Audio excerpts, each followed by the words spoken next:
Hello, everyone. Good morning, good afternoon, good evening, wherever you are.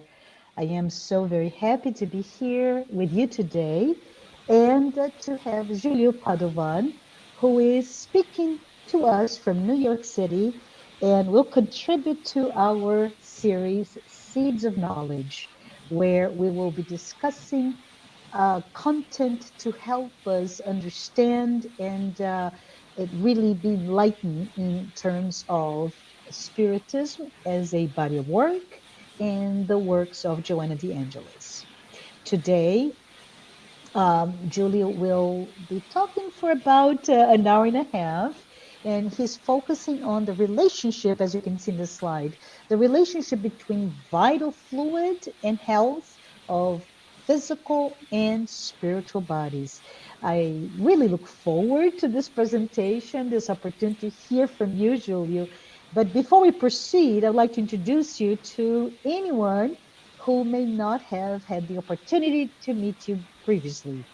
So, everyone, Julio Padovan, he is a Brazilian national and he's been working as a full time researcher at the Rockefeller University since 1996. He is also an adjunct associate professor at the Department of Chemistry and Pharmaceutical Sciences at York College, CUNY, in New York City. He holds several academic degrees. He is a lecturer in both worlds, right? Physical sciences as well as Spiritist doctrine. He was introduced to Spiritism at the age of 15, and Julio is particularly interested in studying and explaining the solid logical foundation upon which Spiritist concepts are built, as well as in creating a strong association among those very same concepts. So today, Julio will bring us clarification and insights regarding vital fluid. And so his thesis is that, and the Spiritus thesis as well, right, Julio, that it is present at the very beginning of each one of our journeys in the physical plane, and the vital fluid is used to animate the very matter that constitutes our body.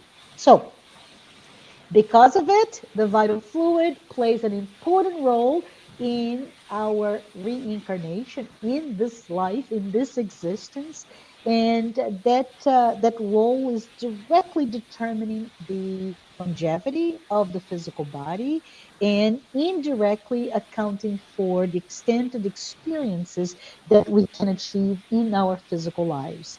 So, with that, it is really critical. It is essential for all of us to understand this relationship with the health and disease states. So, in this lecture, Julia will focus on the implications of the vital fluid to our health, to our physical and spiritual bodies. So, with that, I want to say thank you, Julio. Thank you so very much for being with us today, and please take it away. Thank you. And a good day to everyone, brothers and sisters, from here, the physical realm, and also from the spiritual realm. And as Marcia was telling everyone, the idea here is to discuss about the vital fluid and how it impacts our health. But I will also add to this how we impact in the sense of our behavior, how this behavior impacts the health of our physical and our spiritual bodies. We have to understand that the vital fluid is different than the magnetic fluid that we usually exchange during passes, all right, or Reiki or some other types of meditation. The vital fluid is way before that, is when we are assembling both our spiritual body and our physical body. But let us look at that a little bit more in detail. Before we go into the details of it, just briefly, this lecture is divided into three parts. The first part, we're going to be talking about the basic concepts of the Spiritist doctrine. Then we are going to speak of the reincarnation process. using those concepts, and then we're going to put the two together, and we're going to analyze both both states, diseases and medical conditions. And even under diseases, we are going to look at non-genetic diseases and also genetically inherited diseases. And this is the part where we put all the knowledge that we discuss in parts 1 and 2 together and make it more pragmatic, more practical. So let us delve into it. We'll start with the basic concepts of the Spiritist doctrine. So we have a model. The first thing we need to understand is that a model is not the last word on anything. You're not signing off your life on it. A model is nothing more than a collection of the information that we have at this moment. So models are dynamic. Models are supposed to be embracing new data. When a model fails to embrace new data, we check the data. If the data are good, then we toss the model and we create a new one. That's because that model was outdated. That model could no longer hold what we have been discovering. So this model that we have, the model of the creation, it comes to us primarily from the high order spirits. And that's because we cannot probe God. We cannot probe what is outside the physical realm, only to a very, very small extent. So primarily, this model comes down to us from or by the high order spirits. And this model of the creation, we start with the divine principle. And you are going to see and going to hear that certain things that are going to to feel very airy or very empty as a connotation, because the first thing that one that comes to mind is, what is the divine principle? I don't know. Maybe one day when I meet the creator of all things, I can ask it about the divine principle. Right now, we just say it's the divine principle, and being a principle is the beginning of everything that is after it. It's the precursor. The divine principle manifests itself in many ways, and one way is the intelligence principle. Notice it's intelligence, not intelligent. The principle is not intelligent itself. It is the manifestation of intelligence. So that's one manifestation. The other manifestation is the universal principle. And one interesting thing about the universal principle is that it also manifests itself into different things. And one of them is the material principle. And you're going to see throughout this presentation that everything that is more towards the red on your screen, which is towards your right, is more material in nature. And everything that is more towards the green or the left side of your screen is more, it's more ethereal, more quintessential. So let us take two portions of the material principle. You're going to ask me, why two and not three? Oh, you will see in a second. It's just for the purpose of illustration. I could have taken 1,000,000 of them, but then I wouldn't have enough real estate on my screen to show you all of them. Two is enough in this case. Just two portions of material principle. Material principle is everything that we can measure: matter, energy, antimatter, anti-energy, you name it, and even things that we have not even discovered yet. But for simplicity, let's just talk about matter and energy, because we know that they are interconvertible. We can convert one into the other, and that's enough for us. And since we're not going to be dealing with a lot of physics here, we can even simplify matter energy into just matter, just for our discussion.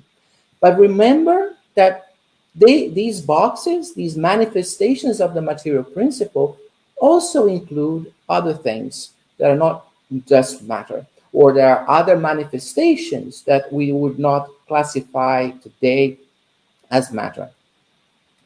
Now, this matter is inanimate matter. Inanimate in the sense that it cannot sustain life. Once again, all of this we take primarily from the Spirit's book. But there is an interesting thing, and we are going to stop at this moment here on the right side, and we're going to focus more towards the center of the screen. Another manifestation of the universal principle is the vital principle. And it is the vital principle that, together with inanimate matter, will produce what we call animated matter.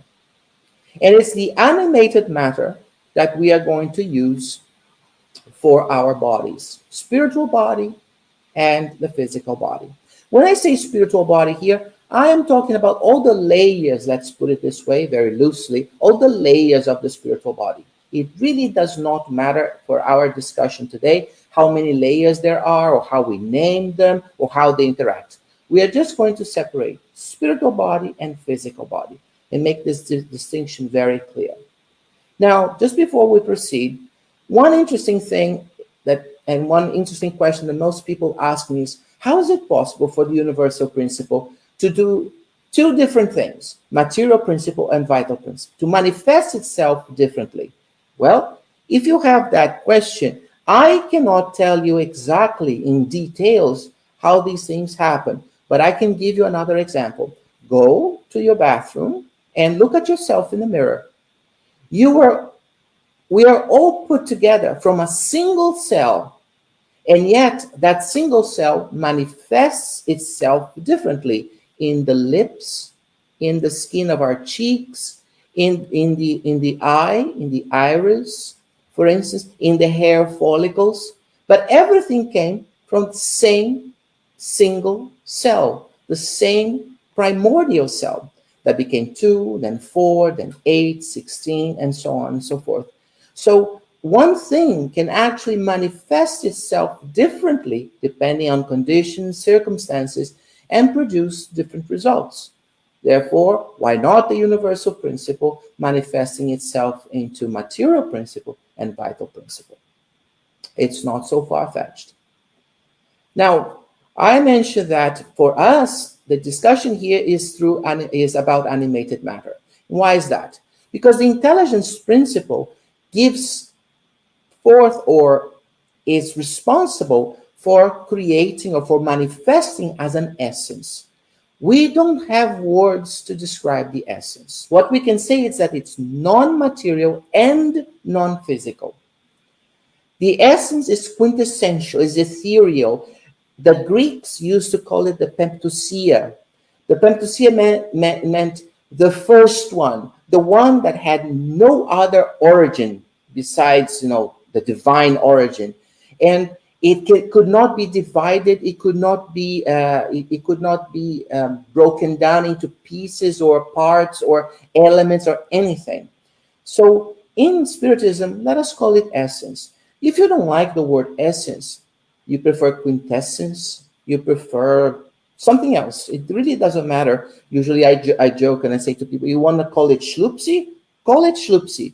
What is important is that you understand that the essence, or your schlupsy, is actually non-material and non-physical. And it's the combination of the essence with the animated matter,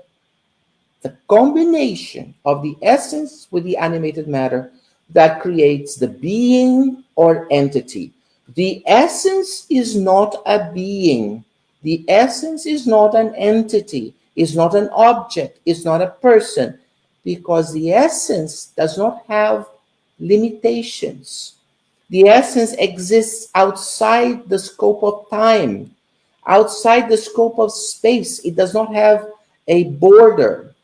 So it is only when the essence combines itself with animated matter, which is itself a combination of vital principle with inanimated matter, that we create the being or entity. And these things are tremendously important, especially when we are talking about diseases. And why do I suffer? And why am I suffering now and I wasn't suffering before? Why is it that I have a disease, I have a respite, I have an apparent cure, and then eventually it comes back again? This is going to be vital for us. So let us clean this up a little bit. Okay, we're just going to move a few things there. So I'm always going to give you some time to accommodate to the new screen. Okay, I will not make any abrupt changes. So what I did there was basically just remove the divine principle, because we are going to be focusing more towards the bottom of this diagram when we start with the animated matter. So there it is. And like I said before, it's the combination of essence plus animated matter that provides us with a being or an entity. So let us get rid now of inanimate matter. We are going to be discussing just about animated matter anyway. So let us focus on what is important for us. So now, when I speak of material principle, and from this point on to the end of the talk, I will be talking about its manifestation as inanimate matter combined with vital fluid producing animated matter. It's not a simplification. It's just a visualization focus. Basically, I'm just using my screen now to show you what is important. I said to you that the intelligence principle is quintessential, non-material, non-physical. And everything that stems from the material principle is material. Again, even inanimate matter is material, but this is not part of our discussion. So by having this quintessential, non-material, non-physical on the left side, and this material manifestation on the right side of my screen, my model receives automatically a divide, which is now represented by that dashed or dotted line in green towards the left side of your screen. This division does not exist. It's a didactical division. This is very important. This is why I put the colors in, changing from green to red. Okay, but I did not put green on one side and red on the other. I put it like a gradient from green to red, very gently moving from one side to the other, to indicate to you that that's a continuum. The division, the dotted line there, is just for our understanding. It's a didactical division. Nevertheless, a useful one. So we can divide our creation model now into a quintessential side, or a non-material or a non-physical side, and something that is material or physical. So in the side of quintessential, we have the essence. And on the side of the physical and material, we have the material body. The two together, essence plus material body, is the being or entity.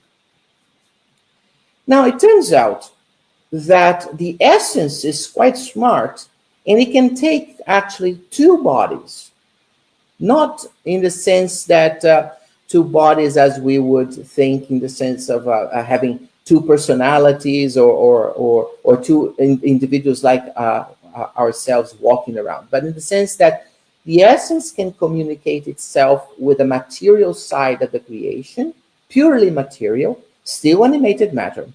And then that material side can communicate itself through another portion of animated matter, but in this case, a much coarser material matter. So in this case, instead of being a dyad, two-part being, we are a triad. We, the essence, the divine creation, the divine manifestation from the Creator, we associate ourselves with a portion of animated matter that we call the material body, that is there at the bottom of your screen, right in the center of it. And then we can also associate ourselves with a material body that is coarser, and that is a second body. But this is very difficult. Material, material coarse, material body coarse. So we give them different names. So the material body becomes the spiritual body. And like I said, please don't think of layers to the spiritual body right now. To this discussion, to our discussion today, it's not relevant. It's important, but it's not relevant for today's topic. Otherwise, we get very confused with too many names. Now, we said that the material body is now called the spiritual body, and what we used to call material coarse we're going to call material and physical. So remember, the material and physical is also material, but is physical as well. And then the name of the body is the physicality. Right now, the physicality that we use is the body of a human being. One thing that is important for us to understand is that we are not humans.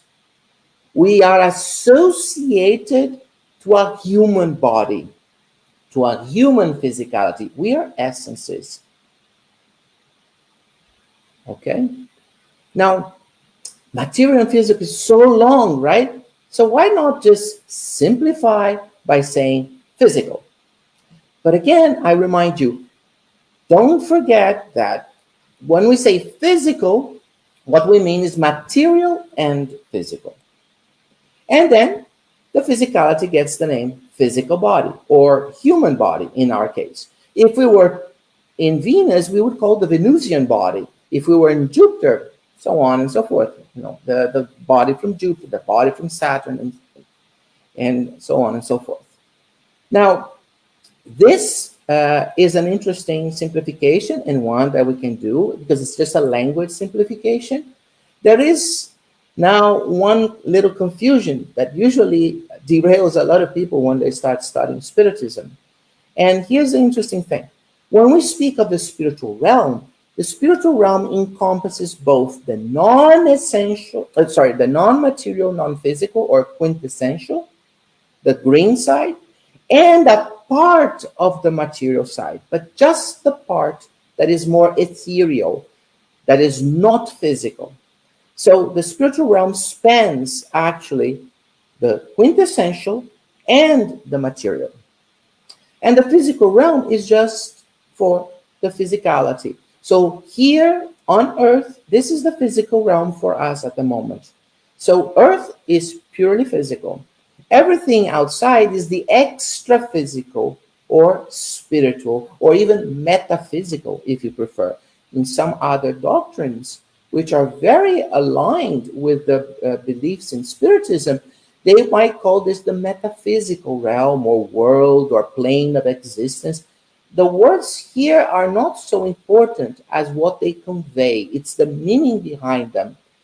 Because Spiritism has its own vocabulary, we may say spiritual realm, but in another philosophical belief, they may say the metaphysical realm or the extra-physical realm. And that will be acceptable because it's the meaning that they convey that is important. So here it is, the spiritual realm spanning from the quintessential, including the quintessential, non-material and non-physical, all the way to the material side of the creation, but not including the physical realm. There's one last thing I want to convey here that also is a huge point of confusion. If you direct your attention to the bottom of your screen and the left side, where you have the essence, sometimes we simplify by saying that the essence is the spirit. That is wrong. It's not. The spirit is actually a being, an entity. So the essence cannot represent a being, an entity. We use this as a synecdoche. It's a figure of speech. Okay, it's a simplification. It's when we use the whole to represent a part. Now, is it possible to do that? Yes. When we are talking, for instance, we're just discussing something, we can make this simplification. However, there are questions that we will not be able to address if we make this simplification. And this is very clear both in Genesis, miracles and predictions according to Spiritism, and in the Spirit's book. Even in the Spiritist literature, in the books of the codification, there is this simplification. So it's not that it's a bad thing to do. I just want to convey to you the importance of remembering that it's a simplification. In this case, it's not a change of words only. It's also a simplification. And as a simplification, there will be issues in the future for certain questions to be addressed. So in this lecture, I'm going to remain with essence. I'm not going, and the spirit is going to be the combination of essence and the spiritual body, which in this case, because it has a body, is a being. It is also an entity or a person or an individual, whatever you want to refer to it. So essence is the quintessential part, the manifestation of the intelligence principle. I am, look at the verb. I am an essence.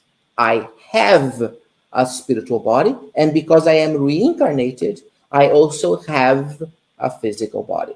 But I am an essence. I can also say I am a spirit because I have my spiritual body and I am the essence. So by translation, by extension, I can say I am a spirit. But essence and spirit are two different things. So let us clean this up a little bit. Let us move some certain things to the top. And now we're going to focus on this diagram the way it is from this point on. That's the spirit, as I mentioned to you.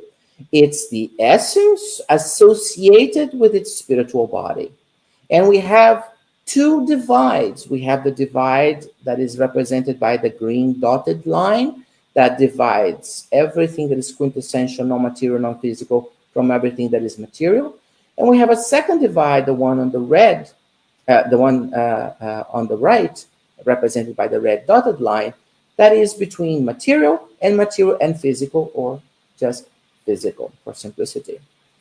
And when we look at the spirit takes a physical body, associates itself with a physical body, and in this case, it reincarnates. So every reincarnation is a new physical body, and there's a birth. We say reincarnates, not incarnates. There is a distinction here. When we are still evolving, we speak of reincarnations. When it's a high order spirit like Christ did not reincarnate. Christ incarnated on earth. So this is something that we like to make, this distinction we like to make, just to let you know. Now, when we are reincarnated, we are no longer a spirit. We say we are a soul or a reincarnated spirit, which is kind of interesting because in Spiritism, according to our vocabulary, when we lose the physical body, the physicality, and we become a spirit, back into a spiritual world and become a spirit, we lose our soul. Because soul is only when we are reincarnated, when we have a physical body. So here is a huge difference from most Christian beliefs, where the soul is the eternal part. The soul would be much closer to what we call essence in this case, when we think of other Christian beliefs, but not in Spiritism. In Spiritism, the spirit only is a soul. It is a soul. When that spirit is reincarnated, and when that spirit loses the physical body or physicality, it no longer is a reincarnated spirit or a soul, and it becomes just a spirit or an errant spirit. And we do this cycle of reincarnating, discarnating many, many times over until we perfect ourselves. So how is that possible? Well, before we address that, we should look a little bit about the determinism between essence and spiritual body. So the essence is what we are, okay, non-material, non-physical, and the spiritual body is what we have. So look at this figure. It's a distorted, disfigured figure. Okay, it's done on purpose. That is what happens to us before multiple reincarnations. We're, let's put it this way, ugly, if you allow me to make this comparison. So what is the mirror? The mirror is nothing more than the material principle. And the moment that I, essence, step in front of the mirror, I create my image. But the image is material. The image is my spiritual body. So where is the determinism? Very much like a mirror, I cannot have a third eye on my image if I don't have the third eye in myself. So when I step in front of the mirror, I can only make an image that is a reflection of what I am.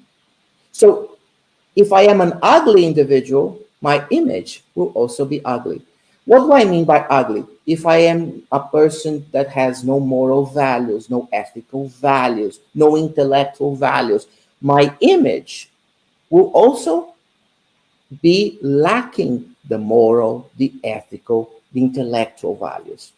In essence, what I want to say here is the following: I cannot make an image, I cannot make a spiritual body that is worse or better than what I am.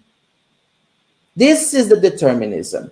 It's nothing about, oh, I have to do this or that in life. No, it's the fact that when I step in front of the universal fluid, of the universal principle, of the material principle, and I will over that principle to create a material body, my spiritual body, I cannot make it any better than what I am, but I cannot make it any worse either. That's the good point of it. So when we start, we are simple and ignorant. And I represent here as an essence that is a little disfigured, let's put it this way. As we reincarnate multiple times, thousands and thousands and thousands and thousands of times, I beautify myself. What do I mean by that?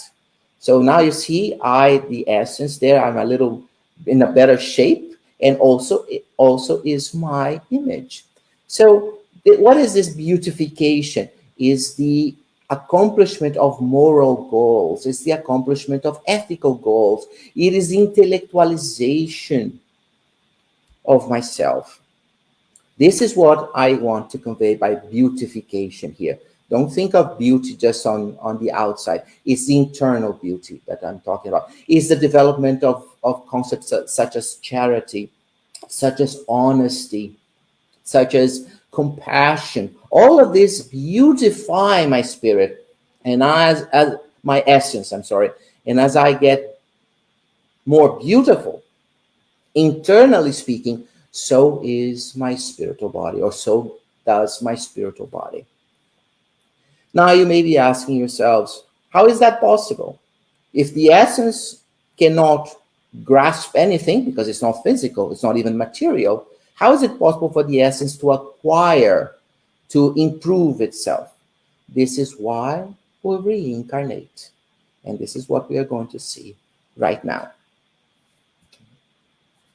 So here's my spiritual body. We are now going to focus on the other divide. So you see that I drew it a little fuzzy, just to indicate that it's in the spiritual realm.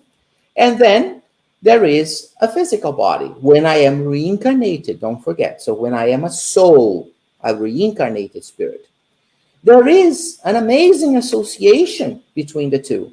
This association goes to the molecular level, to the atomic level.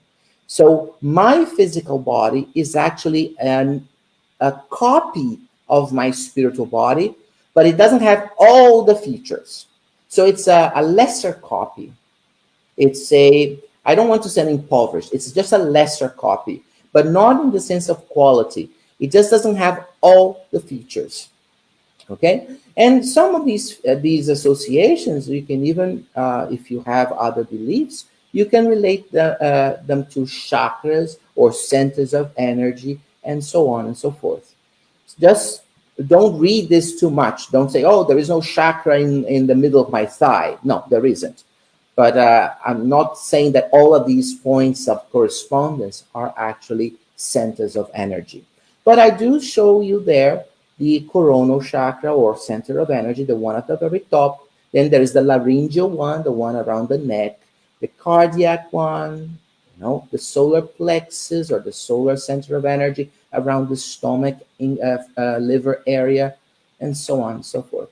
Just to give you an idea that the physical body is controlled by the spiritual body through these centers of energy. And of course, the spiritual body is the image of the essence. So ultimately, it's the essence that is under control of everything.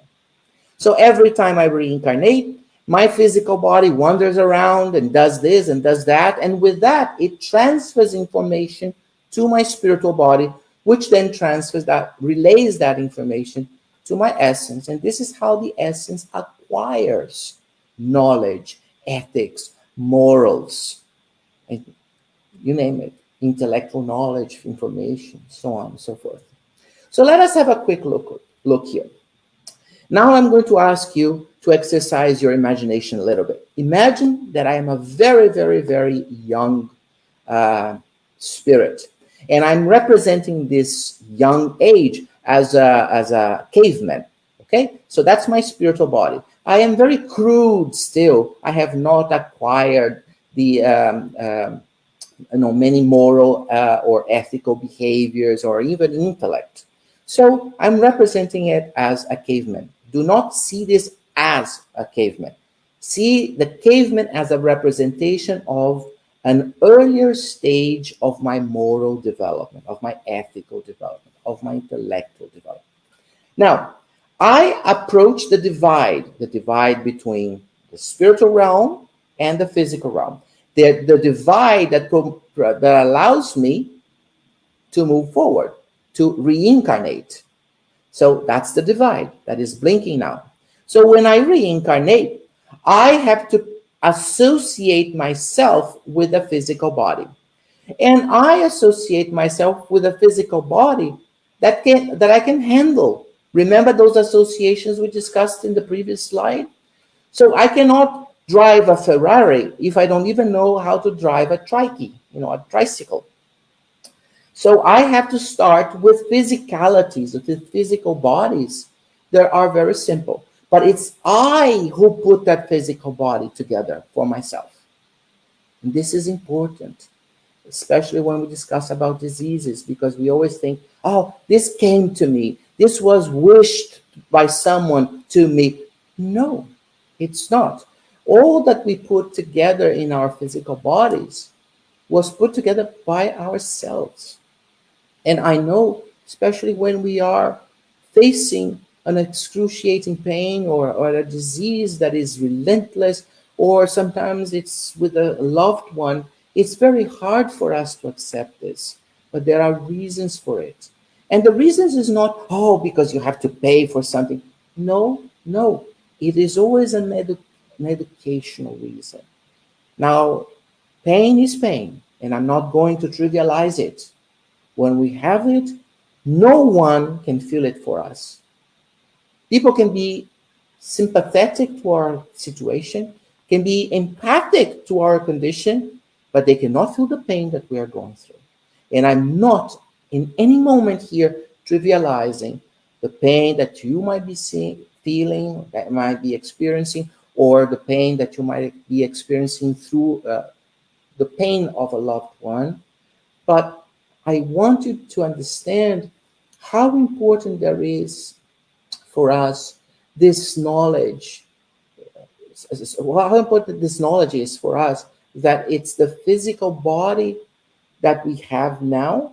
This physical body was put together by ourselves. So this is what it's represented here. And remember, we started with a little caveman. So see, the physical body is that of a caveman as well.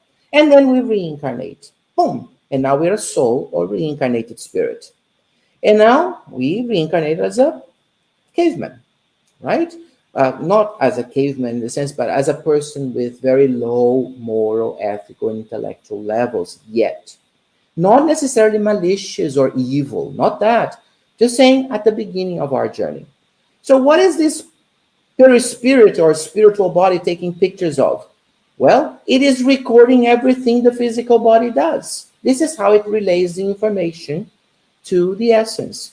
So here I just put this little figurine, taking pictures, but it's actually a movie, an instant movie that is played from the physical body through the spiritual body all the way to the essence. So we live a certain life because we have a certain amount of vital fluid, And if nothing happens to us, we die of old age, or we die of a disease, or a medical condition. And then this is when we have a discarnation process. Now, do you remember when we started this process? We were a caveman, or we were looked like a caveman as a spiritual body. Now, this spiritual body has acquired a few abilities, a few skills. So you see, now it has a hammer, it has a toolbox. So it's the same spiritual body in the sense that it's the same being or entity, but now this spiritual body has been refined, and so has its essence. Actually, I should say, and so is its essence. The essence is refined, doesn't get refined. It doesn't get refined, right? Because it's not matter. So now this essence, being more refined, images itself onto the material principle and builds a better spiritual body. Now a spiritual body that can have a few abilities, a few skills. So this is represented by the figurine with the hammer, with the toolbox. The same thing.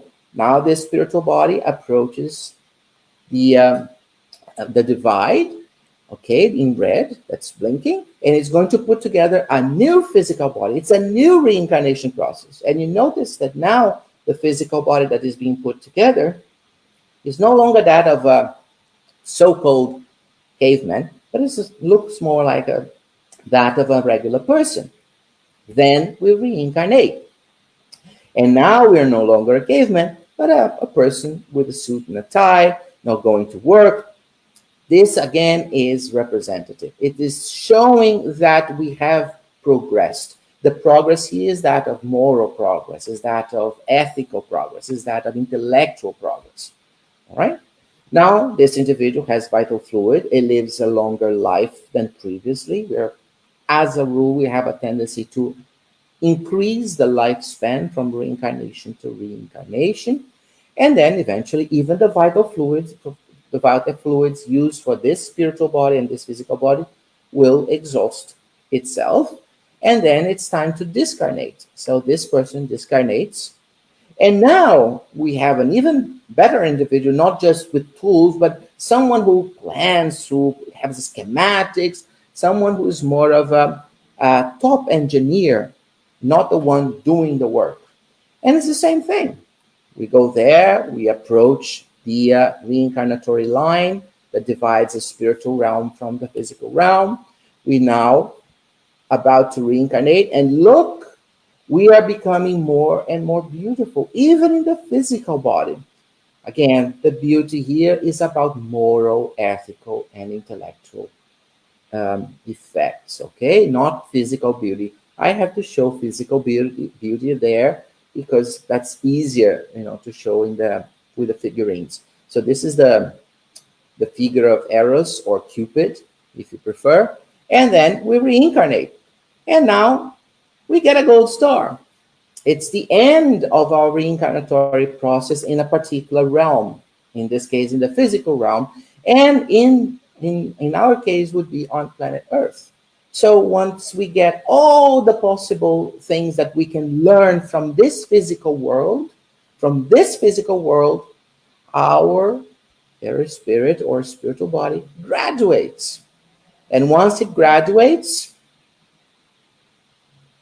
we move on to another planet, or we move on to a state where we no longer need to reincarnate. We exist solely as essence and spiritual body. In other words, we exist solely as a spirit. Whilst we are still reincarnating, whenever we are reincarnated, we have a soul. We are a soul, I should say. We are a reincarnated spirit.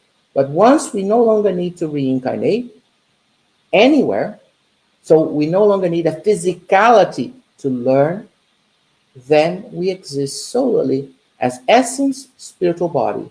The being that is now still with one part non-material, non-physical, the essence, and a part that is material, but no longer a physical part. And this is how we progress. But I just gave you here with three examples: the caveman, the man with the tie, or the figurine with the tie, and now the figurine with the gold star. Just three steps. What takes us thousands and thousands and thousands of years and thousands of reincarnation. Just to give you the idea, the gist of it.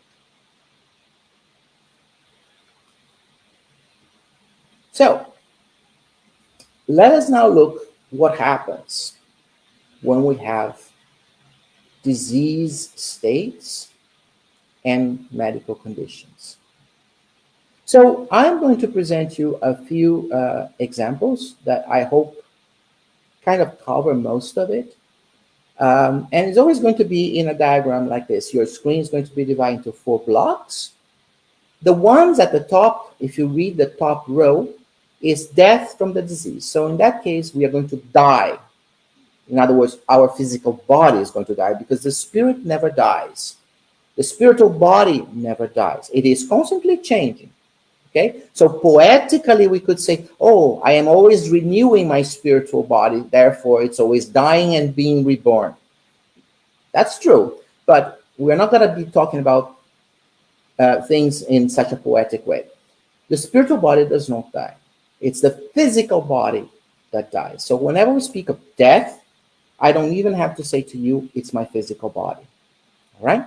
So the first row is when we die from a disease or a medical condition. And the lower row, the one at the bottom, the one that is orange on the left and green on the right, is when we recover from that disease. Now let's look at the columns. We have 2 columns. We have a column that is on the left side, which is labeled destructive behavior in life. This is how we behave when we are here in the physical life and even in the spiritual life as well. This is why I did not specify it there, because it's both spiritual and physical. And then on the right side, blue at the top, green at the bottom, is when we have a constructive behavior in life. So we have these 4 diagrams, this diagram with the 4 parts, and we're going to analyze 5 different stages or 5 different examples of diseases or medical condition, which should give us a good clue of what happens in life and what we can do to improve our condition. And if we cannot improve our condition, what we can do to mitigate at least some of the consequences that are dire or that are extraneous or simply painful. Okay? So here's we're going to look at non-genetic diseases, genetically inherited diseases, and physical trauma. So before we go through the first one, let me say just a few things here. First of all, there's a difference between disease and medical condition. A disease has a pathological agent. So a disease is caused by a virus, by a fungus, it's caused by a tapeworm, for instance. Okay? It's caused also by cells proliferating too much or not proliferating enough, which is usually a tumor or a cancer in its most advanced stage. So these are diseases. This is what we call a disease. What is a medical condition? Well, you go outside to pick up the newspaper, and as you're walking outside, it has snowed, not now, but soon. It has snowed, and you slip and you fall, and you break a leg. That's a medical condition. That's not a disease. Now, of course, the broken bone can get infected, can get other, but that's a different story. Initially, it was a medical condition. So this is the difference. A medical condition is something falls on your head, and you have a bump, or you hammer your own finger and things like that. You break a bone, you cut, you bruise yourself. These are medical conditions, not diseases. And it's important to make that distinction. That's the first part. The second part is how I divide this. We are going to be talking about non-genetic diseases. So a non-genetic disease is a disease that we contract here. So we contract the pathological agent that is responsible for it, or the biochemical modification that will lead us to that problem. but while we are here in the physical realm. A genetically inherited disease, we are born with it. Some of them can have a delayed effect, so it won't show up until we reach puberty, for instance, we reach adolescence. Some until we find a trigger for it, but it's there, it's in our makeup, and we cannot do much about it. Today, we are getting very good at dealing with genetically inherited diseases, but we're still only working with amelioration or mitigation. We cannot really correct deeply a genetically inherited disease. But we're getting there. And kudos to everyone who works so hard, like lifetimes, entire lifetimes of research and great dedication. And finally, we're going to be talking about physical trauma. Those are the things like you break a leg, or you bruise yourself, something falls on your head, you have a hematoma or something like that. But it's not really a disease. All right? So let's start with a non-genetic disease. And I picked one. And there's a reason for it. The first thing is, there was no, I have to pick something that is easy to explain to everyone, all the way from people that do not have medical degree to people who have a medical degree. So the people who have a medical degree will find this explanation too simple. That's okay, but at least it's there. And the people who do not have medical degree, at least will be able to understand and follow it. And I picked pulmonary emphysema because this is a problem that happens to our lungs. It causes inflammation. And pulmonary emphysema has many, it ends up being a situation where there is destruction of the lungs' abilities to exchange gases. When we breathe air that contains oxygen, and we want that oxygen to go into our bloodstream to help our cells survive. It's essential.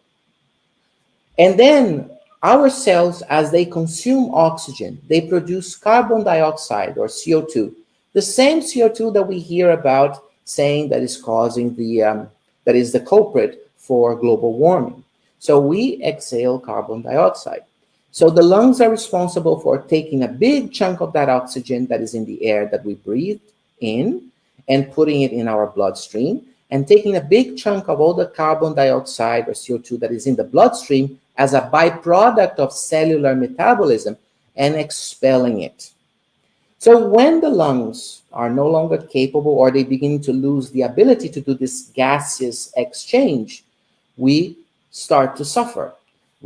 First of all, we get this feeling of tiredness and so on, and until we actually asphyxiate at the molecular level.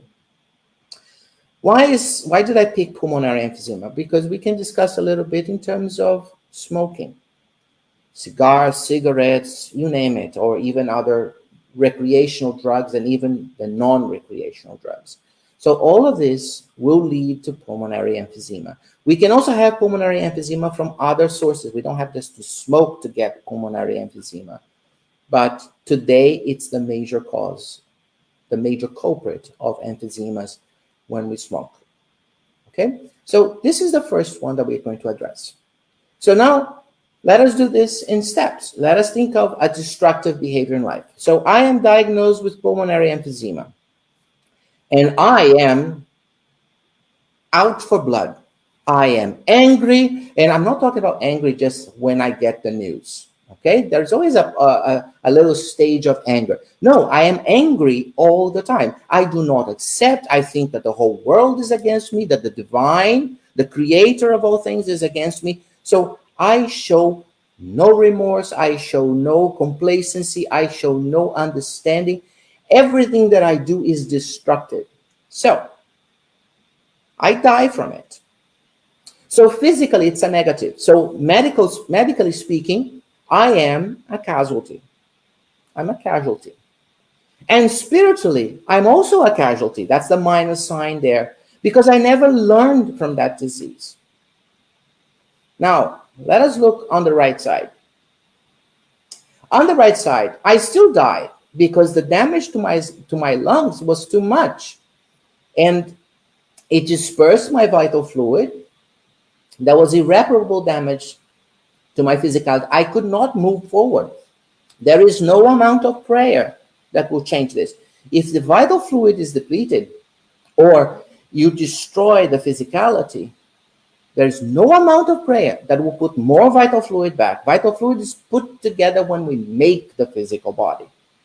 Once we reach a certain point, we cannot go back. It's whatever vital fluid we put in that is going to allow us to go all the way to the end.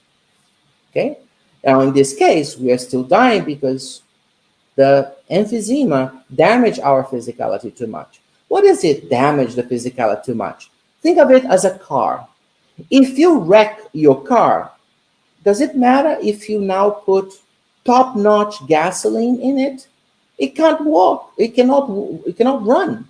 It cannot move. It cannot go anywhere. So you can fill the tank up with the top-priced gasoline, but just a waste because it cannot move. It has lost the ability for the engine to move that piece of metal. So this is it. When we run out of gas, that's running out of vital fluid.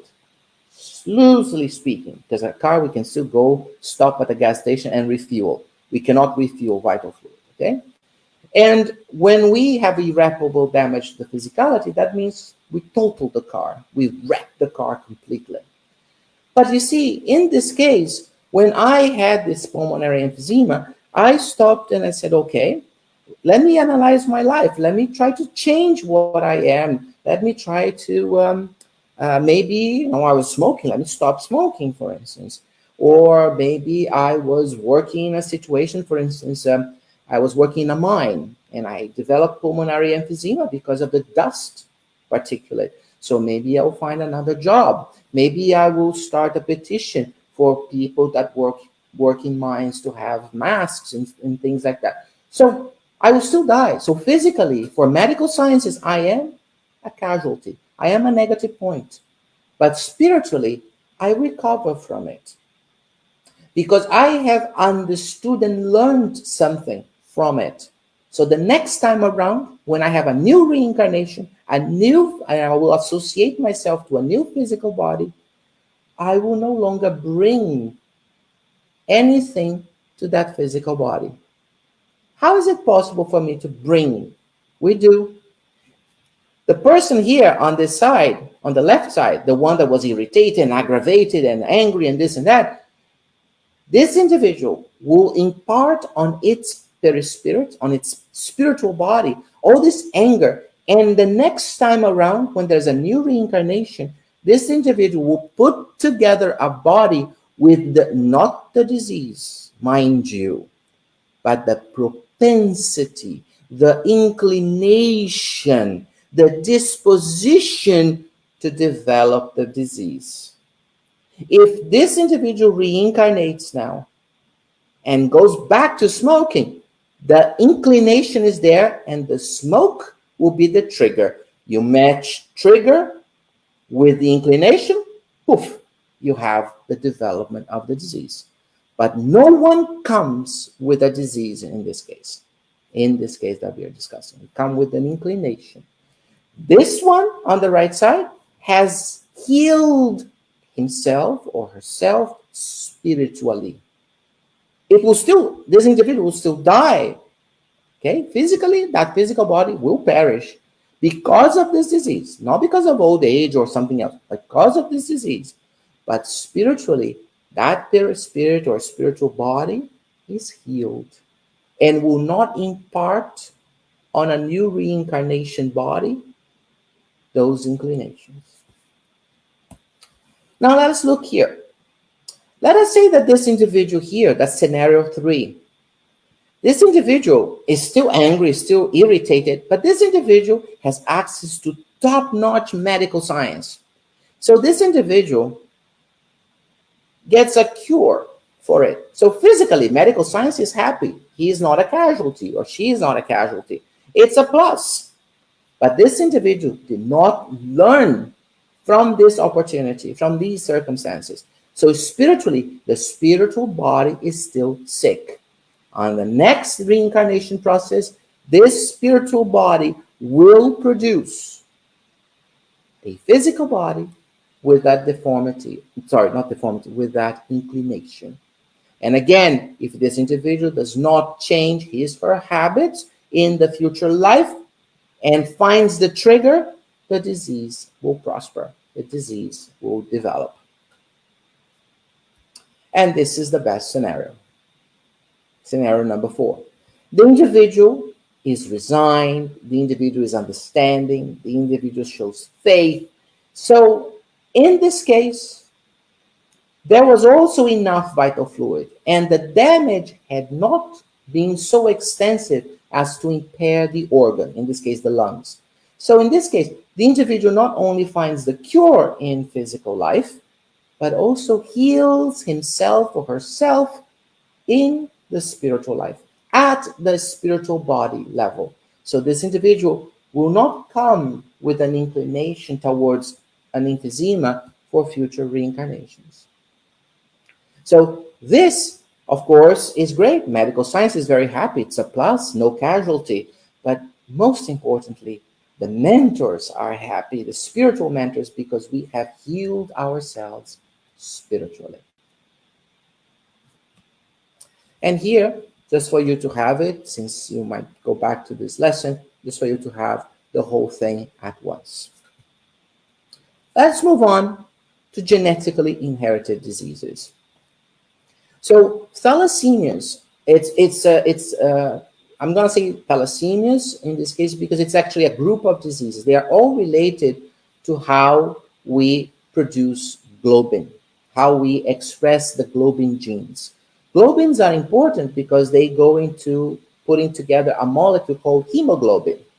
Hemoglobin is the molecule that carries the oxygen from our lungs to our tissues, and then some form of the CO2 from our tissues as a byproduct back to our lungs to be expelled. You see, there is a link with pulmonary emphysema. This is why I also wanted pulmonary emphysema as a non-genetic disease. Now, thalassemias are genetically diseases.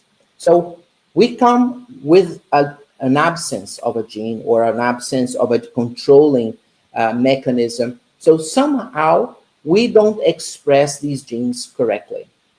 And there's nothing we can do about it.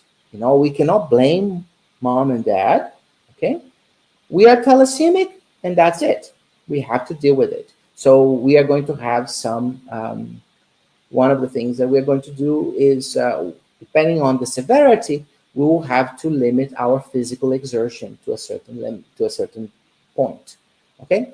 But the point that I think the major idea here is that it comes with the production, with the assemblage of our physical body, right?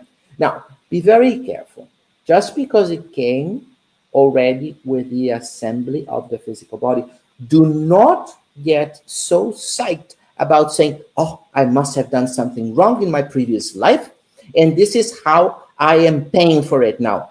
It's not that type of a linear logic. Be careful with that, because otherwise, if I allow you to do this, you and anybody else, myself included, we can go around blaming everyone who gets sick or who is sick from birth. And that's not the case. There are many diseases that happen, genetically inherited diseases, because of ignorance of the spirit when assembling that physicality. And this is how we learn. There is no bias, no prejudice. We should not shun these individuals, and we should not call them names or separate them or ostracize them. Let us be very careful about this. Because a lot of times when we're discussing things like this, people have this linear logic, and it's not as linear as they want. When we get sick, when we get whether sick from a non-genetic disease or a genetically inherited disease, it's not atonement, it's not penalty, it's not punishment. It is what it is. What we can do is look at our behavior. This is key here, is look at our behavior while we have the disease. This is what happens. Never ask yourself, why me? Always ask, what for? You are undergoing a disease, a difficult moment, even a medical condition, severe medical condition. Ask yourself, what for? What do I have this for? To test my patience so I can become more patient, I can become more tolerant, I can become more understanding. This is what is key here. Not to accuse individuals, ostracize individuals who are suffering already, or even to do that to yourself. Self pity, self wallowing, self pity, things like that. So, sorry about that digression. Back to thalassemia, genetically inherited disease, okay, affects how we breathe at the molecular level because the protein called hemoglobin that carries the oxygen back and forth from lungs to tissues or cells and CO2 or carbon dioxide from cells back to the lungs is not working properly. It's not being produced properly. Again, we come with this from first second of life. So if we now live an entire life irritable, non-resigned, frustrated, aggravated, showing aggression towards everything, and let's say we die of this disease, same thing. For medical science, it's a negative. It's a casualty. And spiritually, we learn nothing from those circumstances. So it's very likely that we are going to repeat this process. Because something was not right when my spiritual body put together my physical body. And I didn't learn anything. So how can I correct if I did not learn anything? There you have it. Negative for physically and negative spiritually. If I have a constructive approach to life, but it does exert a toll on my body, I will die of it. So medical science will call a casualty, will be a negative point, but spiritually it is not. The mentors are happy because they have helped us throughout the process of putting together our physical bodies. They helped us reincarnate. They helped us throughout the reincarnation process. Now they are helping us getting back to the spiritual realm, knowing that we learned something. Even though our physicality perished, they don't care about the physicality. It's perishable anyway. It has a short shelf life. So the important point here is that we learned something from it. For scenario 3 and scenario 4, there is no recovery from such a disease. It's genetically inherited. So here it's very simple. We never recover. All right? And here's a map of everything, again, just for your future studies. Let's see another one, Down syndrome. In the Down syndrome, which some people call mental retardation as well, although we prefer the term Down syndrome, is when an individual, instead of having a pair of chromosomes, has 3 chromosomes, and it's chromosome 21. This leads to a lot of physical deformities, physical features, and also to a slowing down of the mental process in comparison to an individual who has only 2 chromosomes 21. It's also genetically inherited. Now, same thing. If we live throughout this life and we die from nobody dies of Down syndrome. We die of complications that are carried by Down syndrome. Some individuals develop, for instance, heart malfunctions or liver or kidney malfunctions. So we don't really die of Down syndrome. We can die of thalassemia because we can die through asphyxiation. Okay, but we cannot die from Down syndrome directly, but we die from consequences of this disease. If we live our life until the death of the physical body in an angry state, in a frustrated, irritable state, same thing. It's physically, it is a negative point. Medically speaking, it's a casualty. And spiritually, we have not learned anything.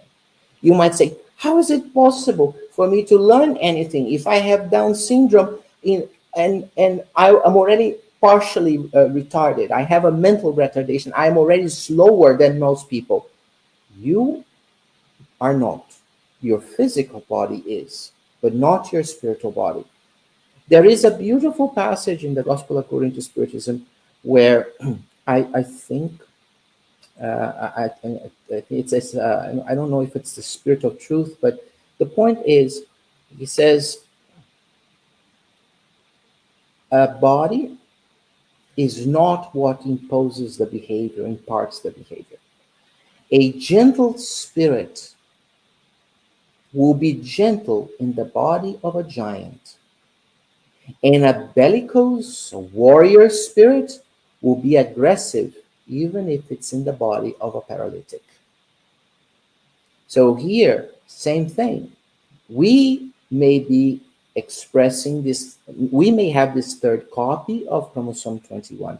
We may have this mental retardation. We may be slower than the average individual, but our spirit, our spiritual body, our essence is not. And it's picking up all the information. So if we live a life of irritation and frustration and lack and show lack of resignation, spiritually speaking, we are a casualty. Not so on the right side. You may have an individual who is aware of Down syndrome. Nowadays, these individuals are reintegrated in most societies. They have jobs, they live on their own, they marry, they can have children. Before they were ostracized, it was horrible. It was in the same way as individuals with the Hansen's disease, or what we used to call leprosy. They were ostracized, or they were just taken care by relatives that were older until those old relatives would die. And if they died before them, they would be just abandoned in the streets, which was awful. So not anymore. Now we're not there yet. We don't have a perfect world. Nothing is perfect, but we're getting better with every single day. And these individuals are integrated into society. So they can actually experience the joy of earning a living, the joy of learning, and with all of that, the joy of learning at the spiritual level. So they may die of consequences of the disease, but spiritually speaking, they are a plus. And here, same thing. It's a genetically inherited disease. So it's not that we are going to recover from the disease itself. Once again, just a brief flashing briefly the all four scenarios. Let us now move to physical trauma. So now we're no longer talking about diseases. So I hope those two major categories and the three examples that I had before will encompass a lot of things that we have today, including cancer. Okay, cancer will be on the first stage, like non-genetic disease. There are some cancers, but these are more difficult to describe, that could be genetically inherited as a genetically inherited disease. Let's talk about physical traumas now. So now we're not talking about diseases anymore. We're talking about conditions, medical conditions. So we can have a damage or destruction of the physical body. This can be through work or an activity-related physical trauma. That's the scenario that we're going to discuss now. So I'm injured at work, and now I am a hell of a patient. I mean, I am grumpy all the time. I'm groaning and moaning and, you know, saying obscenity. I am a difficult individual to take care of. And eventually, the injuries are too much, or they deplete the vital fluid. So I pass away. My physical body passes away. So, magically speaking, I'm a casualty, negative point. And spiritually, I'm also a negative, I'm also a casualty. And that's because I did not take the time to ask what for. I was only asking why me? Why did it have to happen to me? And I got stuck there.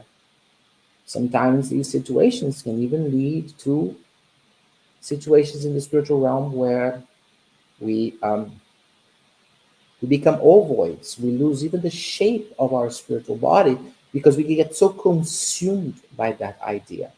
You have to be very careful. On the right side, there is a plus. There was too much destruction, damage, or the vital fluid was depleted. So I can no longer sustain life of my physical body. So I am, medically speaking, a negative, a casualty, but not spiritually. Because while attempting to convalesce, let me show you, let me say something you out here. This is the resignation I mean here, the understanding.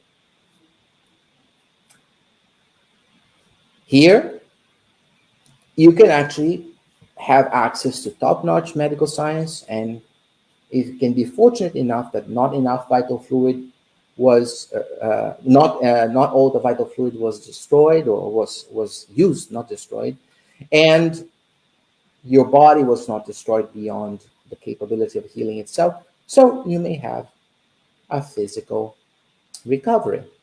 But here, you're still mad that you had to go through that. You blame everything and everyone. You try to sue everything in front of you.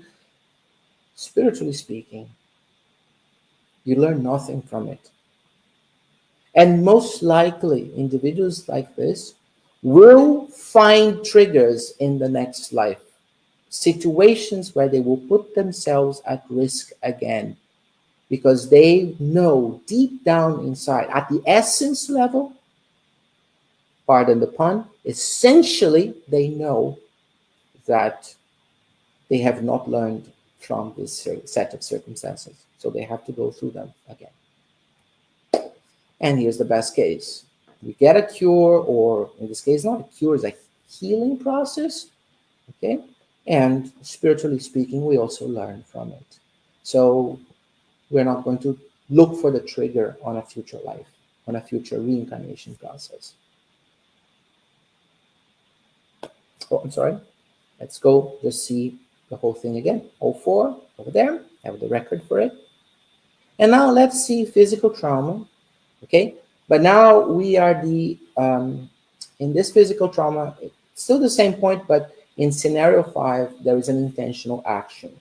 Now, what does it mean, an intentional action? Well, let's say I get shot, I get stabbed. So there was a malicious action towards my physicality. Doesn't change anything. If I am always annoyed, always frustrated, always irritable, I am not learning anything from the situation. And then in this case, the top left corner, I am dying from it because either the vital fluid was depleted or the body was irreparably damaged. So it's a negative point on both sides. On the other hand, on the right side, I can actually have here a form of respite. Okay, negatively speaking, I'm still dying, but you notice that I put a negative sign there. Which you might say, why is it negative? Why not positive? Because even though you had this situation under some form of resignation, this is usually a process of a consequence from past lives. And in this case, we are also talking about suicide. So it is an asterisk next to the minus sign, because if it is if this is a suicide, you are, for instance, the suicide or an attempt at euthanasia that is successful in this case, it's not really a complete spiritual healing. You will still have to account for the fact that you ended your own life prematurely. On the other hand, if it's someone that did that to you, then it is a plus sign. So I put the asterisk there just to remind everyone. So we have to be careful here. And this can be a talk for an entire lecture on its own.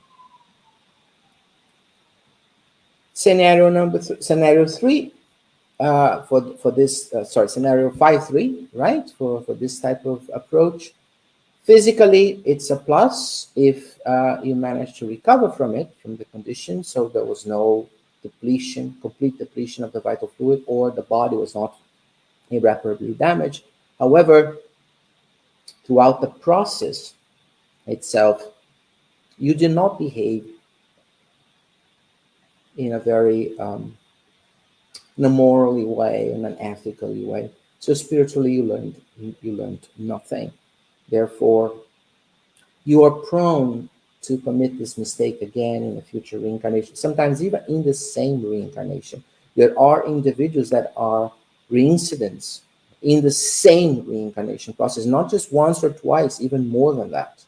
You just keep doing the same mistake over and over again. You just don't seem to accept life, to accept conditions that they cannot control.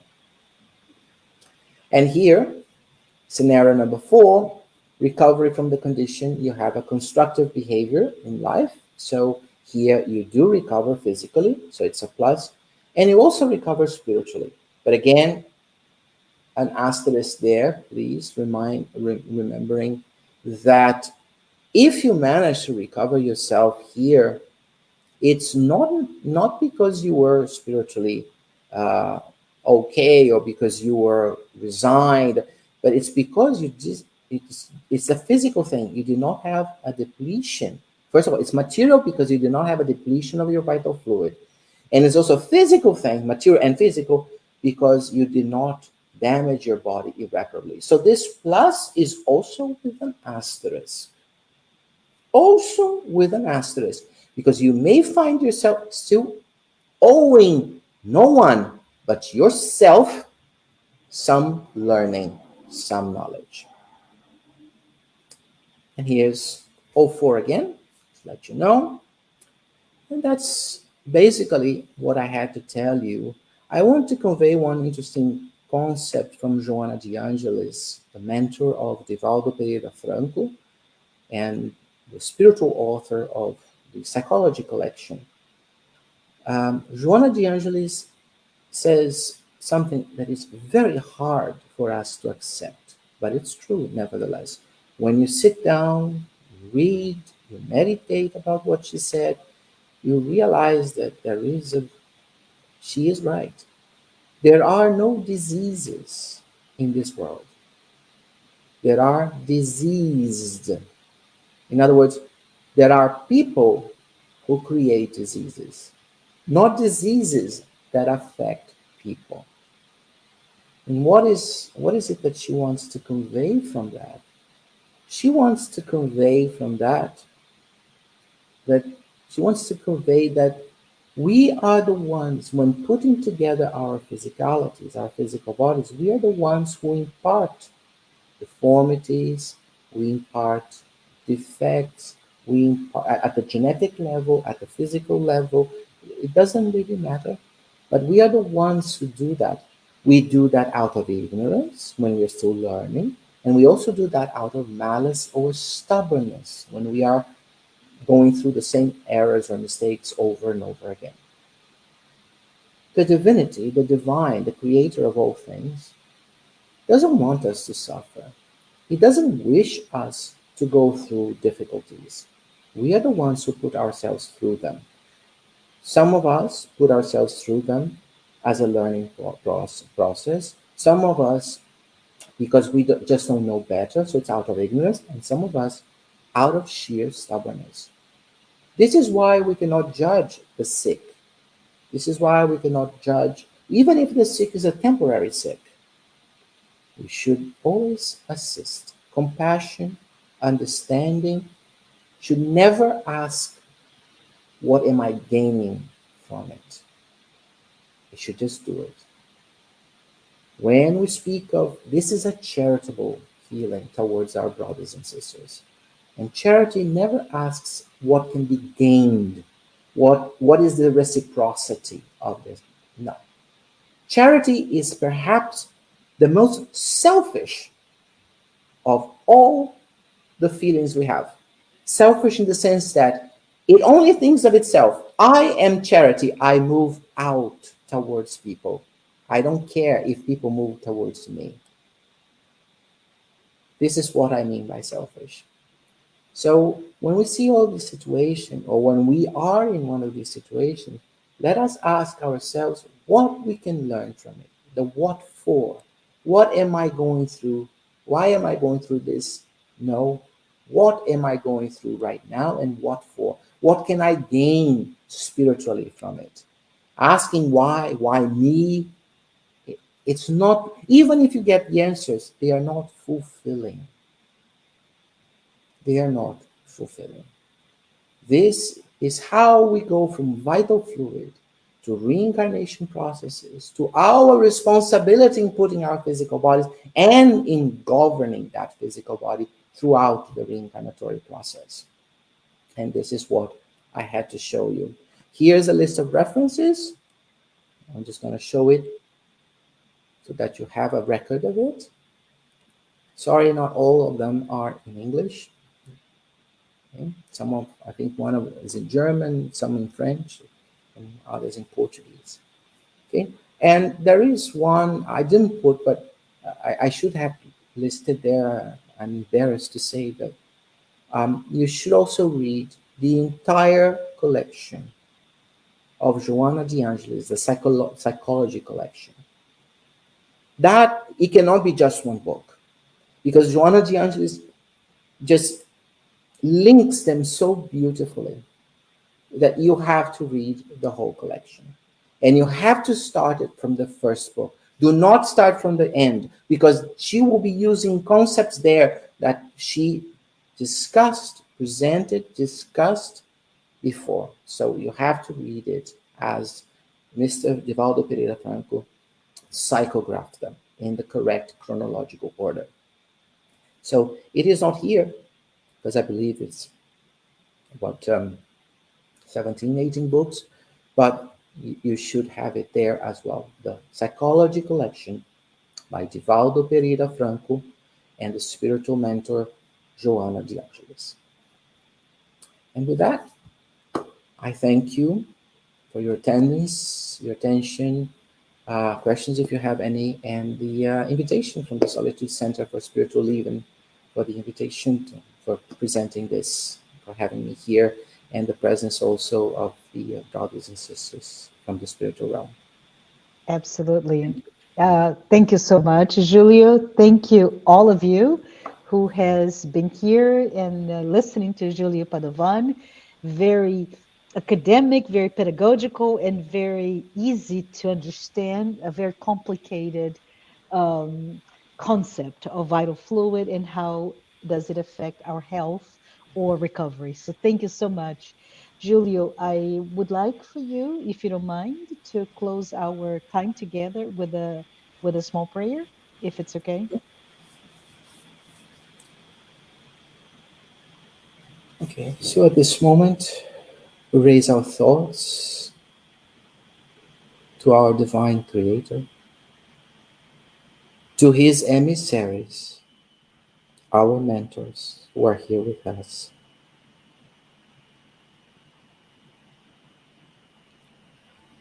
We ask their continuous blessings for all of us here, also the brothers and sisters in the spiritual realm.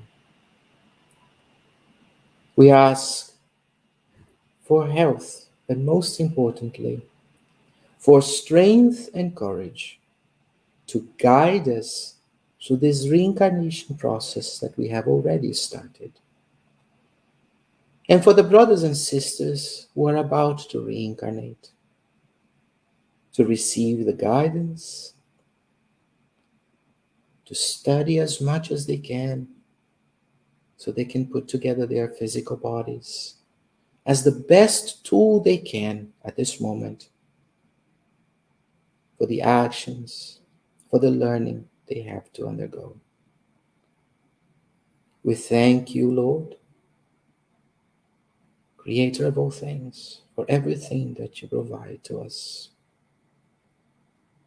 We ask that you continue to illuminate, to enlighten, to bestow upon us the riches of dedication, of love and care from your emissaries, our mentors. We ask for protection to all of us and for those who could not be here today but will listen to it. And with that in mind, dear Father, we ask your permission to close this meeting. So be it. So be it. Thank you, Julio. Thanks, everyone. Till next week. Goodbye.